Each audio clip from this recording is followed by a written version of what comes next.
और त्योहारी सीजन से पहले आपकी जेब पर पड़ने वाला है बड़ा असर, क्योंकि आरबीआई ने एक बार फिर से रेपो रेट में बढ़ोतरी कर दी है। रेपो रेट में 50 बेसिस पॉइंट की बढ़ोतरी करते हुए अब ये 5.90% पर पहुंच चुकी है। आरबीआई की मॉनेटरी पॉलिसी की बैठक के बाद गवर्नर शक्तिकांत दास ने यह ऐलान किया। आरबीआई गवर्नर ने कहा कि अमेरिकी डॉलर की मजबूती से दुनिया भर की करेंसी पर दबाव है।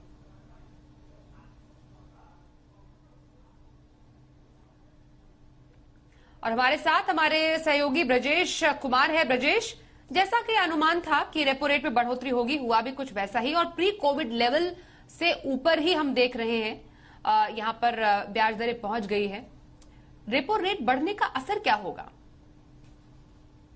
रिजर्व बैंक ने रेपो रेट में आधा % की बढ़ोतरी कर दी है, जिसके बाद अब ये 5.90% हो जाएगा। इसका असर ये होगा कि जो सभी तरह के कर्जे हैं उनके महंगा होने की आशंका जो है वो बढ़ जाएगी। रिजर्व बैंक के ब्याज दरों में बढ़ोतरी के पीछे दलील ये है कि न सिर्फ भारत में बल्कि दुनिया भर में महंगाई बढ़ रही है और इस वजह से महंगाई जो पहले से हमारे यहाँ थोड़ी बढ़ी हुई थी उसको लेकर जो चिंता है वो और बढ़ गई है। और महंगाई बढ़ने के पीछे पहले कच्चा तेल एक बड़ी वजह थी और दूसरी जो चीजें हम आयात करते हैं वो एक वजह थी। इसके अलावा घरेलू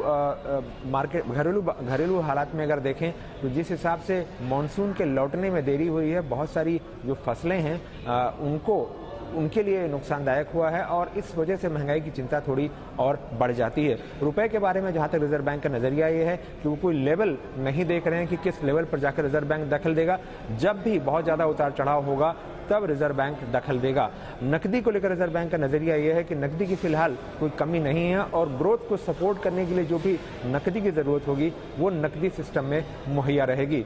अगर पॉलिसी मैटर्स की बात करें तो रिजर्व बैंक का ये कहना है कि जो टोकेनाइजेशन है उसको लेकर के पूरी तरह से तैयारी हो चुकी है। टोकेनाइजेशन 1 अक्टूबर से लागू किया जाना है, तो अब इसमें और ज्यादा इसकी मियाद बढ़ाने की गुंजाइश नहीं दिखती है।